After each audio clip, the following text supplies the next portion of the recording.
Here's how to plant a flag on Tylo and safely return.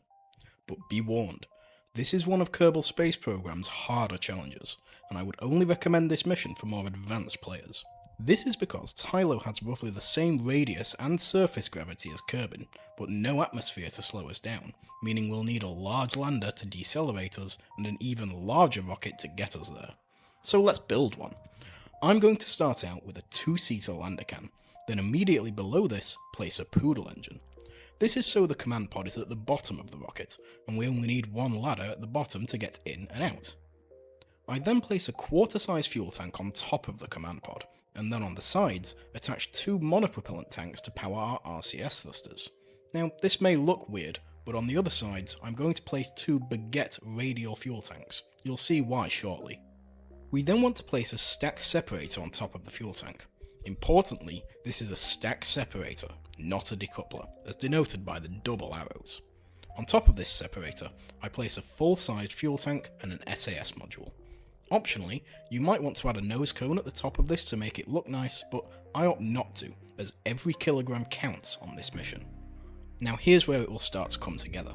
I'm going to place 4 decouplers or structural pylons on the sides, but make sure that their decoupling is turned off and they have crossfeed enabled. These are only here to space out our side fuel tanks. It's important to add these, or our command pod could get stuck. On these decouplers, I then place some slightly smaller fuel tanks. Here, I think the Soyuz style fuel tanks look nice, and I then add some extra fuel below them. I then add some Wolfhound engines on the bottom, but notice that the base is too wide for the tank. To fix this, right click the engine and change its design. We then want to offset these engines slightly upwards, as they're a little bit too long. We then want to add some landing legs to the bottom. And lastly, we want to take 2 fuel lines and feed them from the big tank into those radial baguette tanks from earlier, so the poodle can consume the fuel. Also, we can optionally add some Werner engines for additional control, but with that, our lander is ready. So now let's build out our transfer stage. This will get us most of the way to Jool and bring us home. For this, place another stack separator below the poodle engine. Below this, place a large monopropellant tank and add some RCS thrusters. You may want to add 2 tanks here, but I just choose 1. Then add another stack separator. Now let's make our return pod for our Kerbin re-entry. For this, place a 3-seater command pod and add some parachutes and a heat shield. Optionally, you can remove around 3/4 of the ablator here. Now we want to place this upside down, just to make it look a bit nicer. But when we do this, notice that we can't. To fix this, use the reroute tool and click the heat shield on the capsule when it is not attached to the rocket. We can then attach it upside down. Now add a decoupler or stack separator below this. We're now going to build our main transfer stage. For this, add a probe core and an SAS module, then select the largest liquid fuel tank. Note that this is pure liquid fuel, no oxidizer. This is because we're going to use a nuclear engine here. More specifically, we're going to use 4 of them. To do this, select a 2.5 meter engine plate and then right click it, then change the attach nodes to quad.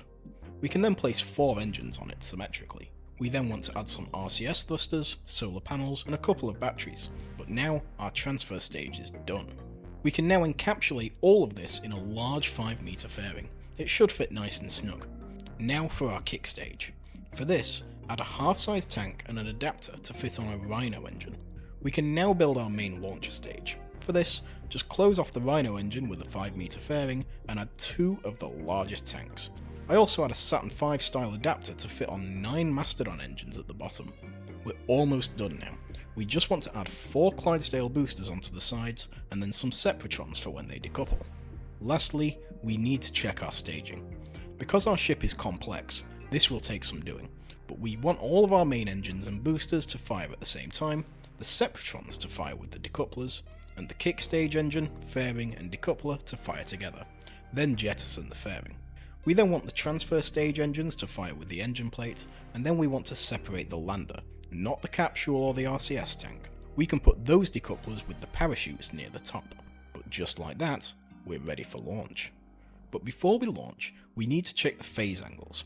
For an ideal Jool transfer, the phase angle between Kerbin, the Sun and Jool needs to be around 90 degrees.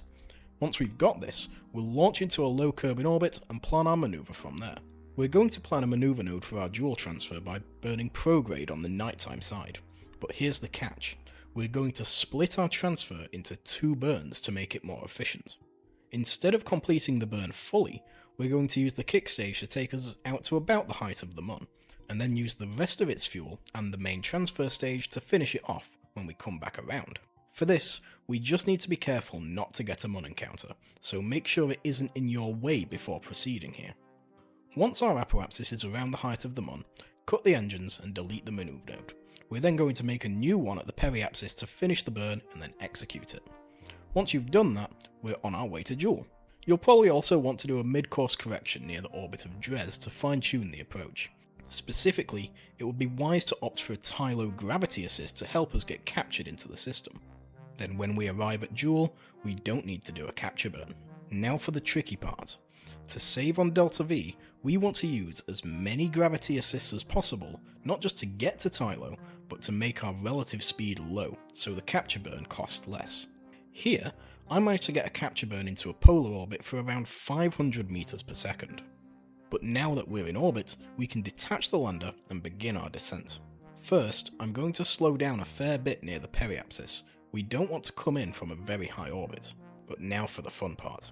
Start burning retrograde until your periapsis goes below the surface. We then want to descend to around 60 to 50 kilometers above the surface and start firing our engines full throttle.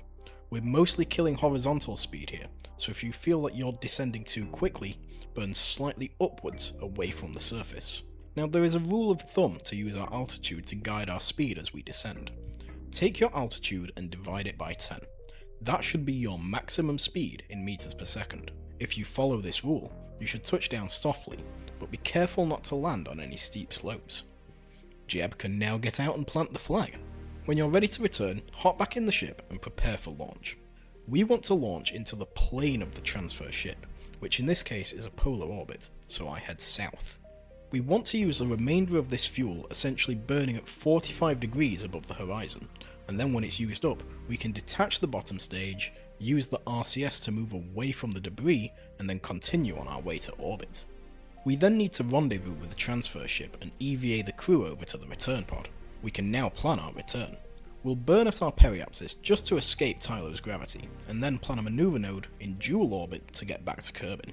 Ideally, you'll want Kerbin's phase angle to be around 50 degrees behind Jool, but this really doesn't matter too much, because you can just play around with your node until you get an encounter. You may also need to do a mid-course correction, but thankfully I didn't need to do one here. Once we arrive back at Kerbin, it's a wise idea to use up all the remaining fuel you've got to slow down. Burn retrograde, but make sure to keep your periapsis around about 30 kilometers. You might even want to use all the monopropellant, as I do here, but once we hit the atmosphere, we need to hold retrograde so we don't burn up.